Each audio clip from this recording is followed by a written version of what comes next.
우선 이렇게 또 시간 내주셔서 정말로 감사드립니다.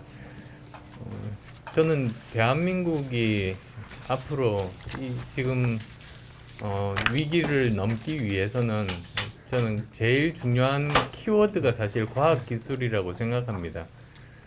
지금 세계가 굉장히 많이 바뀌고 있지 않습니까? 저는 저 나름대로 생각한 그 3대 메가 트렌드가 지금 코로나19 사태, 그리고 또 성큼 다가온 4차 산업혁명, 그 다음은 미중 기술 패권 전쟁, 이 세 가지가 전 세계 지형을 바꾸고 대한민국의 미래 운명을 결정하리라고 생각합니다.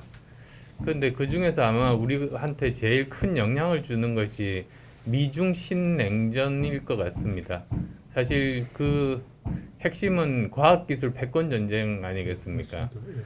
얼마 전에 그 바이든 대통령이 실리콘 반도체 웨이퍼 이렇게 들고 있는 사진이 우리나라 신문 일면에 다 났었는데, 저는 어쩌면 그 사진이 역사책에 나오지 않을까 생각했습니다. 사실 그게 상징하는 의미가 굉장히 큰 것 같다는 생각이 들었었고요.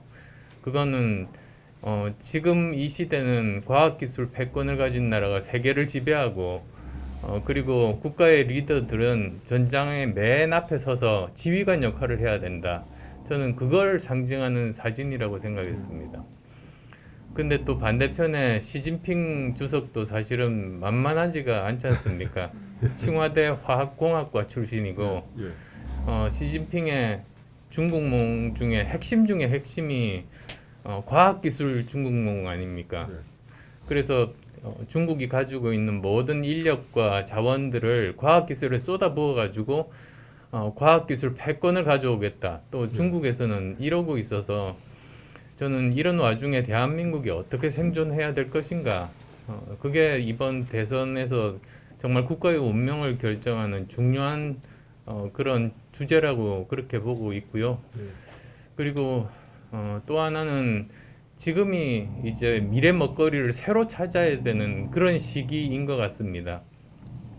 박정희 대통령께서 경제개발 5개년 계획으로 우리가 80년대, 90년대 20년간 먹고 살았고, 김대중 대통령께서 그 초고속 인터넷망 그리고 벤처 붐으로 또 2000년, 2010년대 20년 먹고 살았는데, 그러면 다음 대통령의 다음 정부의 가장 중요한 것은 이제 앞으로 뭘 먹고 살 것인지 그걸 찾아내는 일인 것 같습니다. 그래서 거기에 가장 중심 키워드가 과학기술입니다. 최근에 제가 외교부 공무원들과 이야기를 한 적이 있는데, 얼마 전에 그 MIT 박사라고 지금 기억이 되는데요. 그 사람을 뽑았답니다. 그래서 외교부에서 왜 그러냐고 했더니 요즘은 모든 외교 현안이 과학기술이랍니다. 백신이라든지 또는 반도체라든지 모든 분야에서 그러고 있어서 지금 어떻게 보면 인류 역사상 처음으로 과학기술과 외교와 경제와 안보가 하나로 합쳐지는 지금 이런 시대에 우리가 살고 있습니다. 그래서 예전에는 뭐 과학기술은 정치권에서 잘 몰라도 그냥 전문가한테 맡기면 된다고 생각했다면, 지금은 기본적으로 과학기술이 어느 방향으로 발전하는지에 대해서 올바른 식견을 가지고 있지 못하면, 그러면 국가 운명에 굉장히 그 장애가 될 수 있다, 그런 생각을 하고 있습니다. 뭐 저 대표적으로 사실 뭐 mRNA 백신 개발 과정도 보니까 결국은 뭐 바이오 기술과 융합 기술이 합쳐진 것이고, 그리고 미국 정부가 했던 일이 이 개발 과정에서 이 개발 과정에서 이것을 방해할 만한 규제나 법규가 있는지를 살펴보고 미리 다 없애는 일을 했었습니다. 그건 기술에 대한 이해가 정부가 없었다면 못하는 일 아니겠습니까? 그래서 앞으로 그 나라의 경쟁력은 얼마나 자유롭게 학문 간의 벽이 없이 융합 연구를 할 수 있을 건지, 그 다음에 실패하더라도 책임을 묻지 않고 다시 재도전하게 하는 그런 연구를 허용하는 연구 분위기. 그 다음에 정부하고 정치권이 기술의 흐름 방향을 잘 알아서 미리미리 새로운 시도들이 자유롭게 펼쳐질 수 있게 제도적인 정비들을 해가는 일.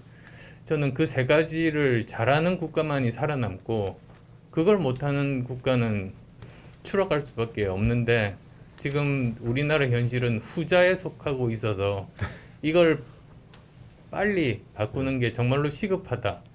그런 생각으로 사실 회장님을 찾아뵀습니다. 예. 여러 가지 지혜 들려주시면 아, 감사하겠습니다. 예, 저 과학기술 공약을 정말로 꼼꼼하게 살펴보셨는데 본인들이 하고 싶은 이야기들이 모두 다 들어있고 오히려 더 좋은 아이디어도 많다는 그런 평을 들었습니다. 그래서 실현 가능하고 그리고 이번에 우리나라가 위기를 극복하기 위해서는 다음 정권이 반드시 해야 되는 일들이 총체적으로 잘 모아졌다. 그리고 이게 1호 공약이라는 것, 과학기술이 1호 공약이라는 것 자체가 정말 의미가 크다. 그런 말씀 해주셨습니다. 네, 과학기술 부총리가 모든 과학기술 관련된 그런 부처들을 다 이렇게 통합 관리하고 관장하게 되고, 그 다음 또 청와대에서는 과학기술 담당하는 수석비서관, 그리고 또 실제로 역할을 할 수 있는 과학기술 관련된 위원회들을 재정비할 겁니다.